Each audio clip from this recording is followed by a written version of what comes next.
Hey guys, welcome back. We are doing lesson 23 for Wit and Wisdom. Our focus question today is, how does Irene respond to the powerful force of the wind? Our content framing question is, what does a deeper exploration of sensory and feeling words reveal in Brave Irene? Now, in this lesson, we're going to begin by defining the word brave and consider how Irene was brave. We're going to act out some scenes from Brave Irene to show what the wind did and how Irene felt. And then we're going to look at the author's word choice by examining sensory words. Remember, senses: smelling, seeing, hearing, tasting, touching, okay? And words that suggest how Irene felt. And finally, we're going to experiment with adding sensory and feeling words to our own. All right, so with that being said, I'm going to turn it over to Tanisha.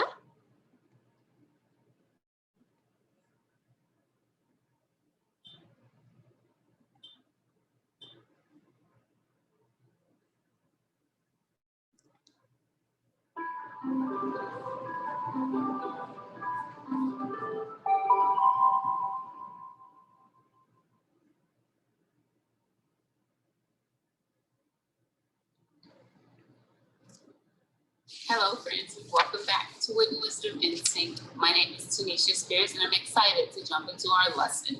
But before we do, let's make sure you have your materials ready.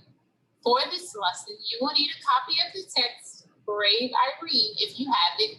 You'll need handout 23A, which is the Brave Irene scene. You'll need your Wit and Wisdom Instinct journal and a pencil. Pause the video now if you need to gather your materials. In previous work, you had an opportunity to create a story map to determine what was happening in the text, Brave Irene. You also had a chance to think about sensory words. Today, we'll continue to think more about sensory and feeling words in the text, Brave Irene. Now, take a look at the word brave that you see in the title of the text, Brave Irene. What do you think brave means? Tell your learning partner or just share aloud. Brave means ready to face danger or not afraid. I'll read it one more time. Brave means ready to face danger or not afraid.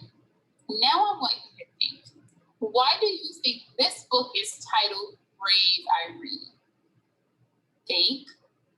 Why do you think this book is titled Brave Irene? Why do you think it's called Brave Irene?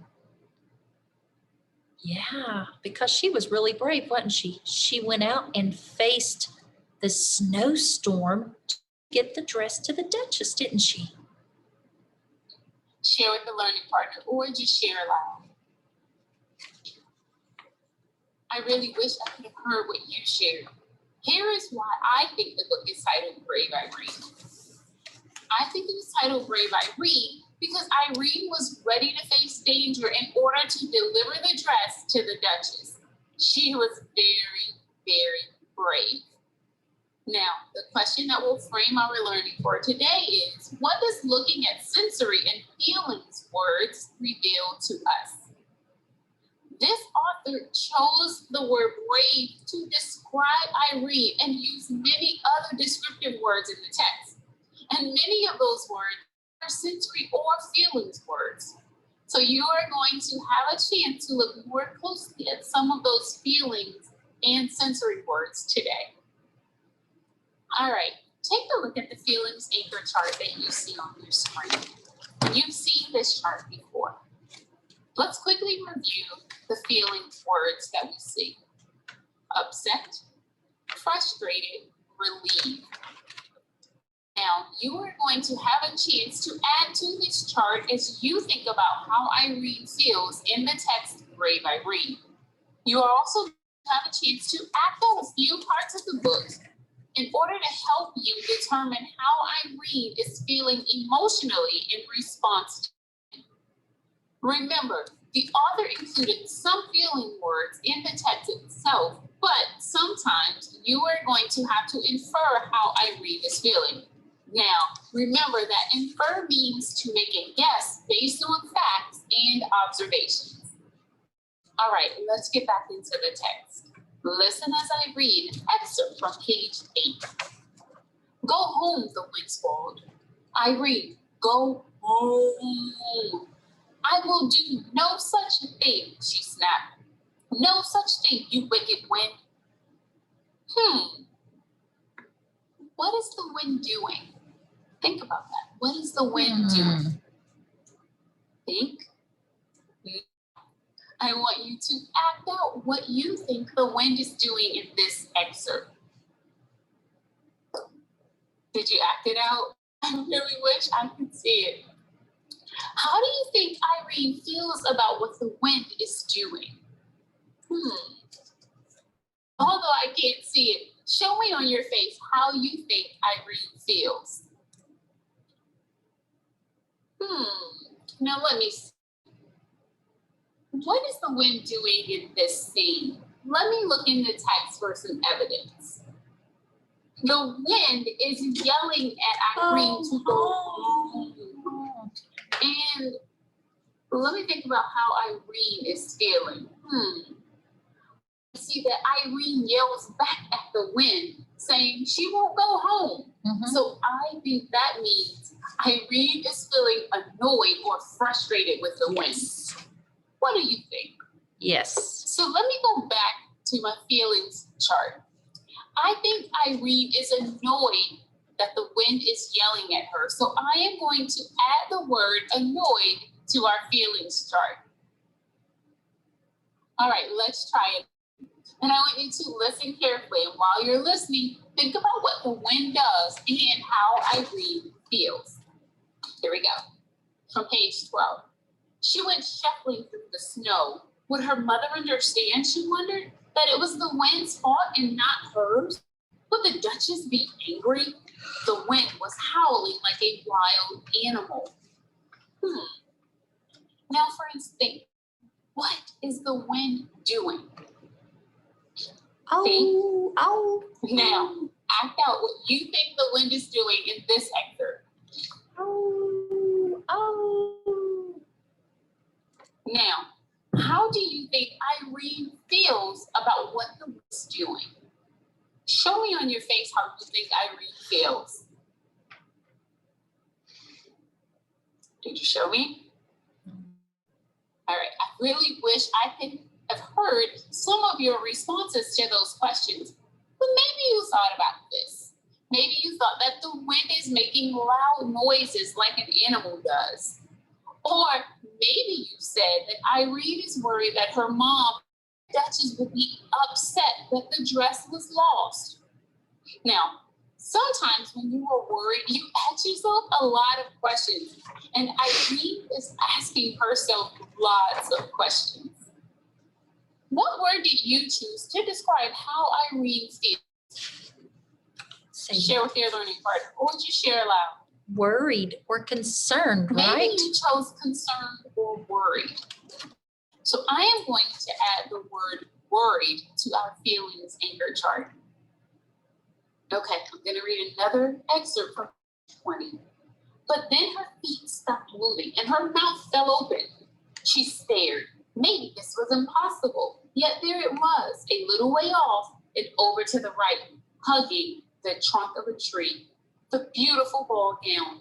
The wind was holding it there. Oh, friends, what is the wind doing now? Think about that. What is the wind doing? Share with the learning partner, or we just share aloud. It's keeping the dress against the tree, isn't it? Okay. How do you think Irene feels about what the wind is doing? How do you think feels about what the wind is doing? Show me on your face how you think Irene feels. Now what you are going to do is, using the excerpt that I just read from page 20, you are going to answer these questions in your journal. The questions are, what is the wind doing? And how does Irene feel? Are you ready? I'm going to repeat the instructions again. In your journal, you are going to answer the question, what is the wind doing? And how does Irene feel based on what I just read from page 20? Pause the video now and write. Okay, so what is the wind doing? Look at the picture. And then how does Irene feel about that? So write those answer questions in your journal.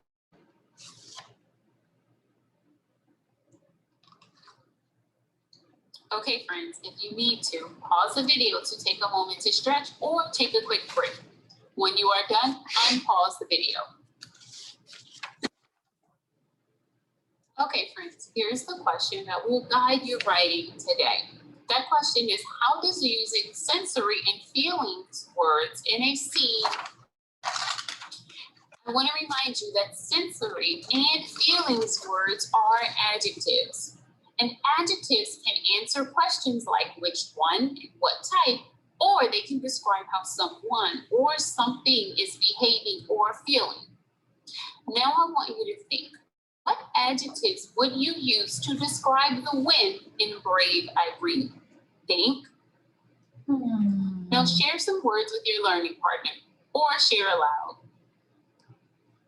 Maybe strong or powerful. Freezing, blustery, gusty, chilly, or wild. I really wish I could have heard some of the words that you shared. Here are a few that came to my mind. I would use words like gusty, or blustery, or stormy, wild, chilly, freezing, and brisk to describe the wind in Brave Irene.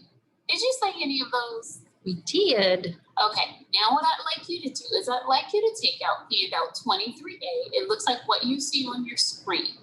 And if you don't have it, that's okay. You can just use your journal. Now what you are going to do is you are going to use adjectives in your own writing when you describe a scene from Brave Irene. All right, now let's read the sentences on handout 23A together. The wind pushed Irene to the ground. She was blank and blank. Irene stood up. She felt blank. Irene yelled, "Get out of my way." Remember, you will complete the blank lines or the sentence frames about Irene and the wind. For example, I might say the gusty wind pushed Irene to the ground.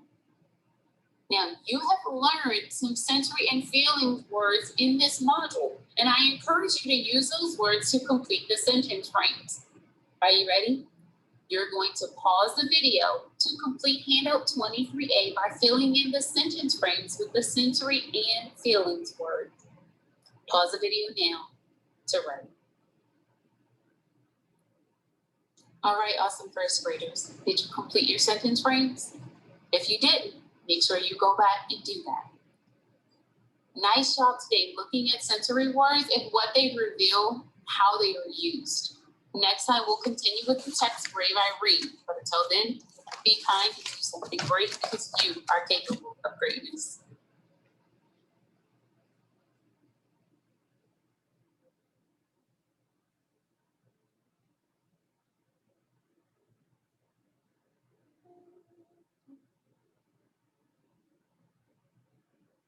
Okay, my friends. So we're going to stop sharing right there. So let's talk a little bit about sensory verbs. Sensory verbs. What do you call an action word in a sentence? It's a verb, right? It's something that you do. Well, we're going to be acting out a variety of different descriptive verbs from our text. So like, for example, if I say the wind blew, how would you act it out? Right? You could act it out in different ways. All right.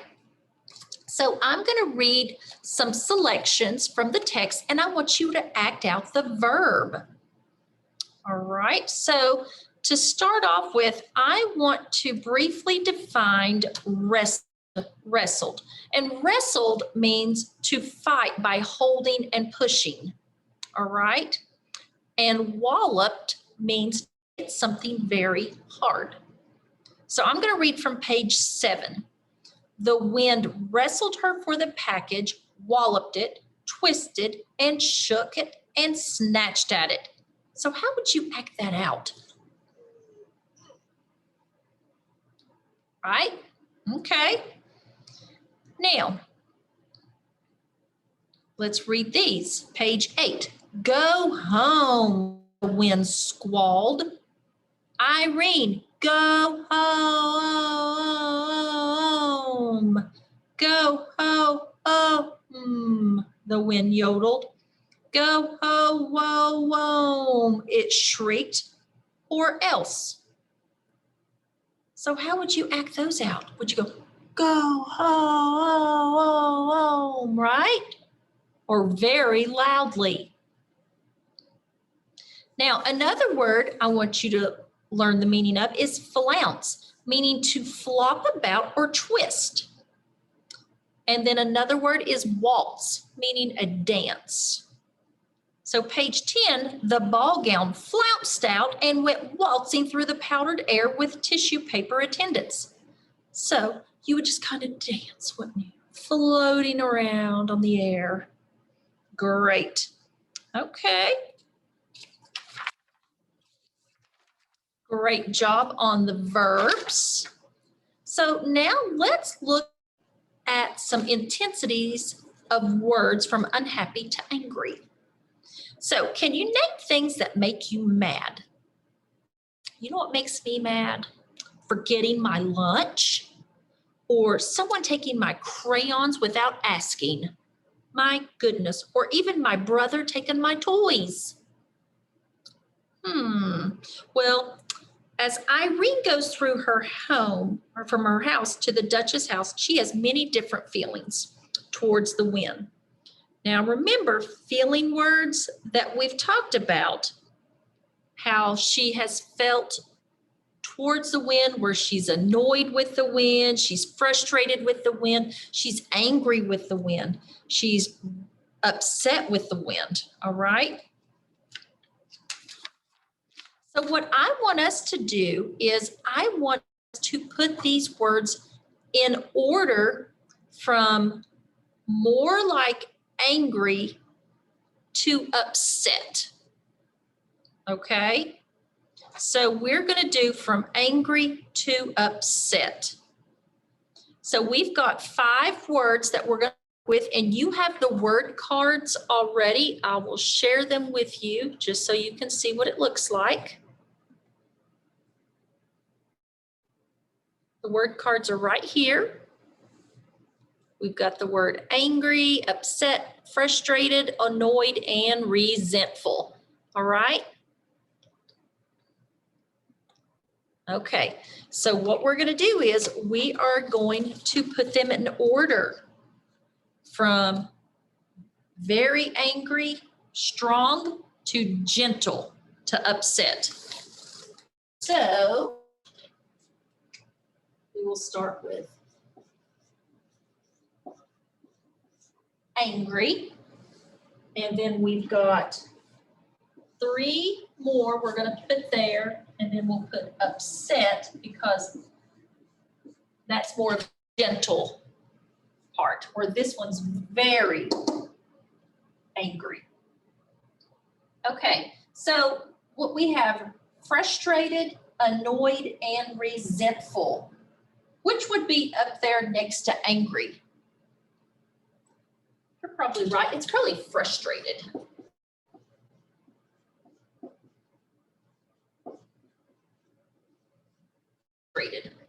What would be our next word? Annoyed or resentful? Probably thinking annoyed, right? If somebody annoys you, it makes you angry, right? So annoyed. And then we know our last word would be resentful because it's more like upset. make you angry, but it upsets you. So we have our words from less angry to more angry. So basically from gentle to strong, or from strong to gentle. This being the strongest, upset in the gentlest. Okay? All right. Well, guys, that is the end of our lesson. Thank you for working so hard, and I will see you back here tomorrow.